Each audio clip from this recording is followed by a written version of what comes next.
Comment qualifier la saison 2 de cette émission qui aide les jeunes entrepreneurs? Anthony Bourbon, elle est plus péchue que la première. J'ai essayé d'y mettre de la puissance. Et le casting est plus réussi. L'un de ses mérites, c'est de proposer des projets très différents. Comment repérez-vous une bonne affaire? C'est de l'intuition. Mais il faut que la personne qui défend son projet soit authentique. Tout dépend aussi du marché auquel appartient le produit. Les secteurs porteurs, la fintech, technologie financière, notes de la rédaction, la beauté, le Made in France, les produits respectueux de l'environnement.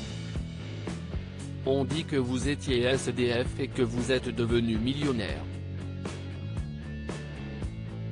Est-ce vrai? J'ai eu un père violent et une mère dépressive. Après leur divorce, je me suis retrouvé avec ma mère, mais on n'a pas réussi à s'entendre. Et donc quand on m'a demandé de partir, je n'ai pas résisté. J'avais déjà l'ego de l'entrepreneur, je n'avais pas envie de m'apitoyer sur mon sort. Mais je ne veux pas parler de cette période, je préfère envoyer un message positif. C'est ce qui m'a permis d'être ce que je suis. Ce qui ne vous détruit pas peut vous rendre plus fort. Quels sont vos liens avec votre famille? Je n'ai plus aucun, et j'évite de retourner à Bordeaux, où je suis né. Trop de mauvais souvenirs. Et un jour, vous rencontrez Mélanie Der, aujourd'hui votre associée chez FID, qui a cru en vous. Vous considérez-vous comme un exemple de la méritocratie? On a peu d'exemples de réussite qui viennent d'en bas, aujourd'hui.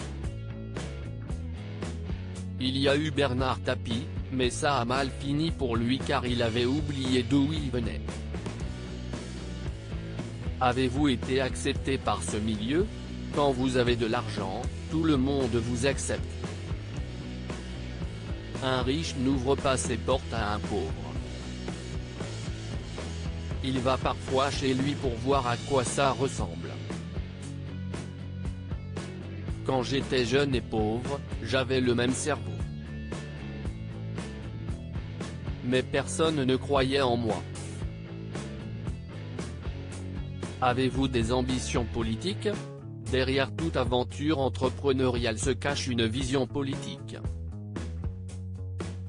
Mais je préfère rester dans le business. Il faut un vrai changement en tout cas. Le pays va s'autodétruire d'ici 20 à 25 ans maximum. Et les gens se soulèveront, ça ne viendra pas des élites. Le pouvoir, ça ne se demande pas. Ça se prend. Loading widget.